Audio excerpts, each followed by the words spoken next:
Hello. Last video में हमने क्या देखा था, एक बार फिर से चलेंगे हमारे W3 स्कूल्स पे और अभी हम कर रहे हैं HTML में लास्ट वीडियो में हमने कोड एक्सरसाइज देख ली थी, कोड चैलेंज देख लिया था। किसके ऊपर? लेआउट के ऊपर। आज हमें देखना है HTML रेस्पॉन्सिव वेब डिज़ाइन क्या होता है। जनरली कोई भी वेबसाइट अच्छी दिखे इसीलिए हम क्या बनाते हैं, रेस्पॉन्सिव वेब डिज़ाइनिंग। और दिखे किस हिसाब से? डिवाइसेस के हिसाब से। अगर मैं हमारी वेबसाइट लैपटॉप पे खोलता हूँ, टैबलेट पे खोलता हूँ या फिर फ़ोन के ऊपर खोलता हूँ, किसी भी डिफरेंट स्क्रीन का साइज़ है उसके हिसाब से कोई वेबसाइट अपने हिसाब को एडजस्ट कर ले। अपने इमेजेस को, टेक्स्ट को, इन सब को एडजस्ट करने के बाद अगर वो डिस्प्ले होती है तो वो क्या बोल दिया जाएगा? Responsive web designing. जनरली हम क्या करते हैं, HTML और CSS को इस तरीके से सेटअप करते हैं ताकि वो ऑटोमेटिकली क्या कर दे, रीसाइज करे, हाइड करे। कोई कंटेंट हाइड करना है, किसी चीज़ को श्रिंक करना है या इनलार्ज करना है वेबसाइट को, और डिफरेंट डिफरेंट डिवाइस के जो व्यू पोर्ट है उनका जो मतलब कितना स्क्रीन साइज़ है उसके हिसाब से वो डिस्प्ले करें, उसी को क्या हम बोलते हैं, हम रेस्पॉन्सिव वेब डिज़ाइन। आगे देखते हैं सबसे बेसिक हम क्या करेंगे। हमें क्या करना है, सबसे पहला स्टेप, अगर किसी भी वेब पेज को रिस्पॉन्सिव बनाना है तो हमें क्या यूज़ करना है? मेटा टैग यूज़ करना है। आपको ये मेटा टैग वेब पेज के अंदर लिख देना है और डायरेक्टली हम क्या लिखेंगे, इस तरीके से एलिमेंट लिख देंगे। तो मेटा, और इसके अंदर हमारे पास प्रॉपर्टी है नेम, उसकी वैल्यू लिखना है व्यू पोर्ट। आपको व्यू पोर्ट आपके ने जहाँ पे भी ये मेरी वेबसाइट खोल रखे उस व्यू पोर्ट के हिसाब से कंटेंट कैसे डिस्प्ले करना है, विड्थ कितनी होनी चाहिए, डिवाइस की जो विड्थ है उसके हिसाब से। नेक्स्ट है हमारे पास इनिशियल स्केल। स्टार्टिंग में कोई जूम नहीं होना चाहिए, लेवल जो है वो इनिशियल लेवल है। अगर आप 2 कर दोगे 2 टाइम्स जूम हो जाएगा, 3.0 कर दोगे तो 3 टाइम्स क्या हो जाएगा, जूम हो जाएगा किसी वेबसाइट को। जूम करने का मतलब जैसे मैं इसको यहाँ पे जूम कर रहा हूँ इस तरीके से। तो अगर आप यहाँ पे छेड़खानी कर दोगे स्केल के साथ तो डायरेक्टली आपके इस तरीके से जूम होके वेबसाइट देखने को मिलेगी। ठीक है, आगे चलते हैं। अगर किसी वेबसाइट ने व्यू पोर्ट, जो ये मेटा टैग है, इसके अंदर व्यू पोर्ट प्रॉपर्टी अगर सेट नहीं कर रखी तो आपको इस तरीके से वेबसाइट देखने को मिलेगा। इमेज ऐसे देखने को मिलेगी इस तरीके से। अब छोटी स्क्रीन थी तो ऑफकोर्स इमेज थोड़ा बड़ा कर देना चाहिए था, टेक्स्ट का साइज़ बड़ा कर देना चाहिए था। लेकिन जैसे ही हमने व्यू पोर्ट लगाया है तो वो उसके हिसाब से इमेज को बढ़ा दिया है, साइज़ भी बढ़ा दिया है। ठीक है, तो यही क्या है, बेसिक सबसे इनिशियल स्टेप किसी भी वेबसाइट को रिस्पॉन्सिव बनाने का। नेक्स्ट है हमारे पास रिस्पॉन्सिव इमेजेस। रिस्पॉन्सिव इमेजेस बनाना बहुत ज़रूरी है। सबसे पहले हमारे पास प्रॉपर्टी है विड्थ प्रॉपर्टी। किसी भी इमेज को कैसे हम रिस्पॉन्सिव बना सकते हैं, जस्ट और जस्ट हमें क्या करना है, विड्थ प्रॉपर्टी 100% सेटअप कर देंगे ताकि जब भी कोई वेबसाइट में वो लोड होगी तो स्क्रीन के साइज़ के हिसाब से उस इमेज की 100% विड्थ के हिसाब से डिस्प्ले होगी। डायरेक्टली एग्जांपल देखेंगे और एग्जांपल के थ्रू ट्राई करते हैं। S2 है यहाँ पे, ठीक है, ये पैराग्राफ है, ये कंटेंट है। उसके बाद हमने क्या लिया है, इमेज को डिस्प्ले करने के लिए इमेज एलिमेंट। सोर्स एलिमेंट से, सोर्स प्रॉपर्टी से हमने इस इमेज को उठा लिया है इनके पर्टिकुलर एड्रेस से। ठीक है, इन पर्टिकुलर फोल्डर से। उसके बाद हम चलेंगे स्टाइल के अंदर, और स्टाइल में मैंने जो प्रॉपर्टी सेट की है विड्थ इक्वल टू 100%। अब आपको क्या करोगे, आपने ये एलिमेंट लगा रखा है और ये कर रखा है, तो जो भी आपकी जो इमेज है वो क्या होगा, वेबसाइट के जो व्यू पोर्ट है उसके साइज़ के हिसाब से हमेशा इसकी विड्थ कितनी रहेगी, 100%। आप इसको एनराज करोगे तो देखो ये क्या हो गई, ये बड़े हो गए इमेज, और लेकिन अभी भी इसकी 100 क्या है, विड्थ है 100%, हमेशा 100% रहने वाली है। ठीक है, देखो हमेशा क्या है, इसकी जो विड्थ है वो लेफ़्ट से राइट तक पूरी भरी हुई है। विड्थ क्या है, दिस इज़ विड्थ। और ये हम इसमें क्या बात करते हैं, हम हाइट। तो विड्थ हमेशा क्या रहने वाली है, 100%, ताकि वो पूरा का पूरा एरिया पर्टिकुलर स्क्रीन के हिसाब से। और ये क्या है, हमारे एक वेब पेज को डिस्प्ले करने के लिए इन्होंने एडिटर बना रखा है इस तरफ, और यहाँ पे हम अपना कोड रन करते हैं। क्लियर, एनलार्ज करोगे तो भी ये क्या कर दे रहा है, इमेज को जूम कर दे रहा है। ठीक है, एनलार्ज कर रहा है। हो सकता है इस इमेज का जो एक्चुअल साइज़ हो वो टोटली डिफरेंट हो। राइट, आगे चलेंगे। नेक्स्ट है, मान लो हमने मैक्स विड्थ प्रॉपर्टी यूज़ कर लिया। इसके अंदर क्या करते हैं हम, मैं आपको बता देता हूँ। चलेंगे, यहाँ पे हमने क्या किया, मैक्स विड्थ। जस्ट अभी हमने क्या करा था, विड्थ 100% करा था, जिसके हिसाब से पूरी विड्थ, जब भी जो भी स्क्रीन का डिस्प्ले है तो पूरी विड्थ ले रहा था वो। ठीक है, जब हमने यहाँ पे क्या यूज़ किया, मैक्स विड्थ, हमने क्या यूज़ किया, मैक्स विड्थ। अब क्या करेगा, जितनी भी मैक्सिमम इमेज की एक्चुअल विड्थ है उसको ले लेगा बस। अगर आपने इसको छोटा गया तो वो छोटा हो जाएगा, ठीक है, लास्ट तक। और जब भी हम इसको बढ़ाने की कोशिश करेंगे तो वो सिर्फ उतना ही बढ़ा पाएगा जितनी इमेज की 100% विड्थ है, एक्चुअल साइज़ की तक ही बढ़ा पाएगा। वह अकेला विड्थ में क्या कर रहा था, अब इसको क्या कर रहा था, वो इनलार्ज करते करते जा रहा था। और मैक्स विड्थ में सिर्फ आपको इतनी ही विड्थ तक बढ़ाना है जितना इमेज का एक्चुअल विड्थ है। क्लियर, यही हमारा डिफरेंस था। आगे चलेंगे। नेक्स्ट है हमारे पास, अगर मान लो बहुत सारी इमेजेस हैं और स्क्रीन के साइज़ के हिसाब से हमें डिस्प्ले करना है तो हम यूज़ करते हैं पिक्चर एलिमेंट का। डायरेक्टली एग्जांपल देखेंगे, और यहाँ पे बहुत कम साइज़ है तो मैं इसको थोड़ा सा शॉर्ट कर लेता हूँ। यहाँ पे मैंने इसको कर लिया 200 नहीं, चलो 400 कर लेता हूँ, 400, और इसको मैं कर लेता हूँ 600, ठीक है, और इसको मैं रन करता हूँ। तो सबसे पहले मैं आपको दिखा दूँ, मीन्स अगर आपकी जो स्क्रीन का साइज़ है वो 400, देखो यहाँ पे इन्होंने साइज़ दे रखा है तो इसको 400 कर लेते हैं।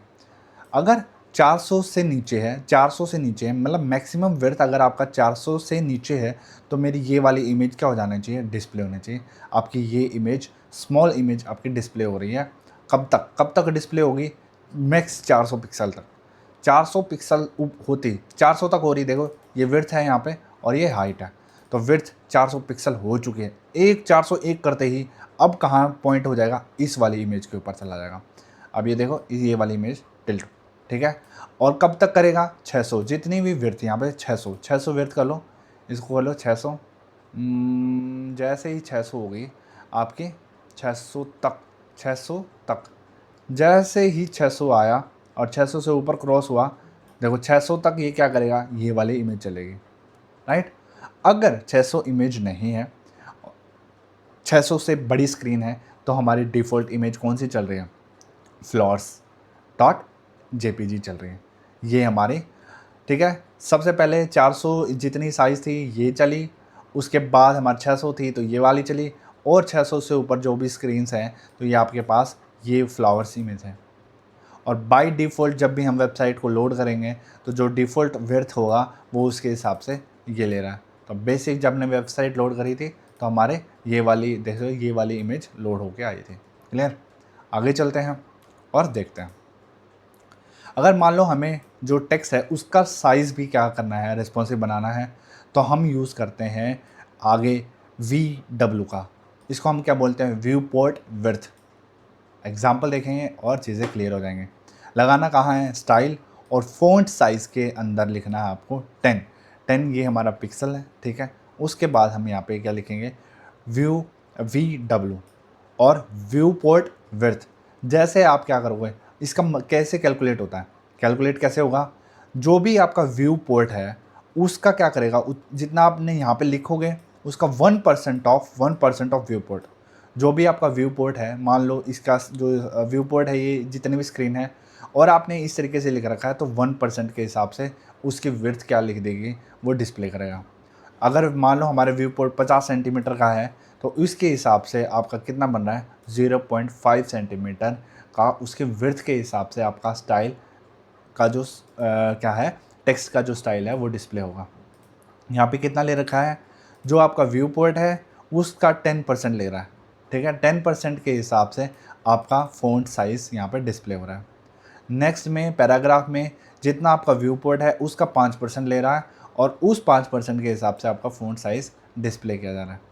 अब अगर मैं इसको क्या करता हूँ, बड़ा कर देता हूँ, मैंने बढ़ा किया, ठीक है, साइज़ बढ़ रहा है, किसका, व्यू पोर्ट का साइज़ बढ़ गया, परसेंटेज बढ़ेगी, सब कुछ बढ़ रहा है, देखो साइज़ बढ़ रहा है, टेक्स्ट बढ़ रहा है। जैसे मैं नीचे करता जाऊँगा छोटा होता जाएगा अपने हिसाब से। अगर ये परसेंट उसका अपने आप ऑटो कैलकुलेट नहीं हुआ होता तो जो साइज़ H1 का था वो उस तरीके से चीज़ें ले रहा होता। मैं आपको ये चीज़ें भी यहाँ पे मैं करके बता देता हूँ, और मैं यहाँ पे नहीं लगा रहा हूँ कुछ भी, ठीक है। फ़ॉन्ट स्टाइल कुछ नहीं लगाया, और responsive text not a responsive text, चलो ये भी चलेगा, ठीक है।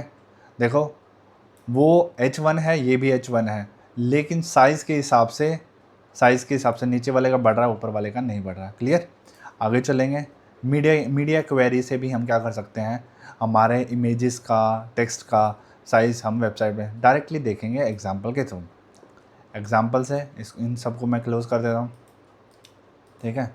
अब यहाँ पे सबसे पहले आ जाओ सीधा बॉडी के अंदर। बॉडी के अंदर H2 है, H2 में मीडिया क्वेरी, ओके प्रिंट हो गया। P प्रिंट हो गया, P ठीक है, फिर से प्रिंट हो गया। नेक्स्ट है हमारे पास डिव 3 कंटेनर ले रखे हैं, 3 कंटेनर। पहले कंटेनर में लेफ्ट मेनू, ओके, मेन कंटेंट और देन राइट कंटेंट, ठीक है। इस तरीके से डिस्प्लेड है। हमने यहाँ पे क्या लगाया है, मीडिया क्वेरी लगाया है। मीडिया क्वेरी क्या बोलता है, मैक्स विड्थ 800 तक आपको क्या करना है, जो भी dot left, dot main, dot right, means जो भी आपकी क्लासेस हैं ये आपको अभी यूज़ करना नहीं आ रहा, क्योंकि हमने एक्चुअल में CSS यूज़ नहीं कर रखा।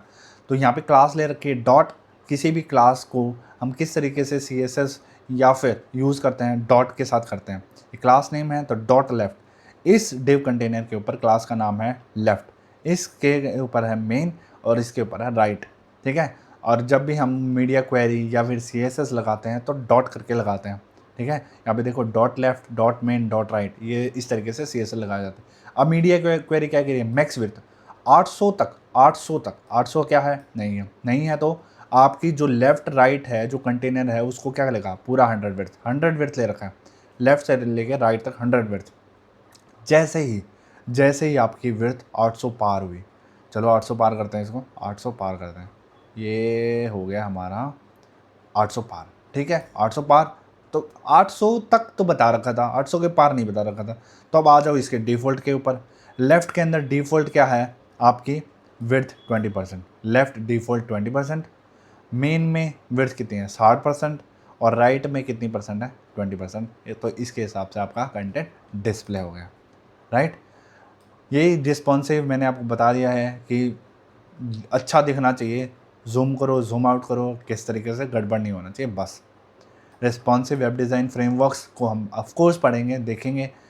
और सबसे जो बड़ा है, जो W3 स्कूल्स ने बना रखा है, W3.CSS, इनकी यहाँ से हम ये चीज़ें देखने वाले हैं। और दूसरा जो फ्रेमवर्क हमने बताया था, बूटस्ट्रैप फ्रेमवर्क, देखो मैं इसको एक बार आपको रन करके दिखा देता हूँ। इन्होंने जो भी एग्जांपल दे रखा है, सिर्फ़ और सिर्फ हमें क्या करना है, इनकी ये स्टाइल शीट लिंक करना है, और इन्होंने कुछ क्लासेस बना रखी हैं, आपके कंटेनर में जस्ट और जस्ट ये क्लास का नाम लिख देना है, वो अपने हिसाब से स्टाइल ले लेगा, ठीक है। ये अपने हिसाब से स्टाइल ले लेगा, सब कुछ बना रखा है इन्होंने। एक CSS फाइल बना दी है, ये CSS फाइल बना दी है। आपको सिर्फ़ और सिर्फ उस के अंदर जो CSS की जो क्लासेस बनी हुई हैं, जो भी प्रॉपर्टीज़ बनी हुई हैं, आपको जस्ट वो यूज़ करनी है। इसी तरीके से हम यूज़ करते हैं बूटस्ट्रैप के अंदर। ये भी बूटस्ट्रैप के अंदर भी उसको यूज़ करने के लिए हमने ये क्या है, जब भी हमें इस तरीके से लिंक करना पड़ेगा, ये सारी चीज़ें लिंक करनी पड़ेंगी। और इनके बूटस्ट्रैप ने CSS बना रखी है और जावास्क्रिप्ट फाइल बना रखी है, दोनों चीज़ें हमें हेड के अंदर लिंक करनी पड़ेगी, ठीक है। और जस्ट इसी तरीके से कंटेनर बना रखे हैं। ये कंटेनर स्पेस एम्प्टी -5 क्या है, सब कुछ आपको धीरे धीरे चीज़ें क्लियर हो जाएंगे। ये क्लासेस हैं जो ऑलरेडी इनके CSS के अंदर बना रखे, CSS फाइल के अंदर। कौन सी CSS, bootstrap.min.css फाइल, ये फाइल बना रखे हैं, ठीक है। नेक्स्ट वीडियो में हम देखेंगे एक्सरसाइज। और मैं आप लोगों से रिक्वेस्ट करता हूँ, प्लीज़ मेरे इस चैनल को आप सब्सक्राइब कर लीजिए, जितना हो सकता है शेयर कर दीजिए। Thank you. जय हिंद, जय भारत।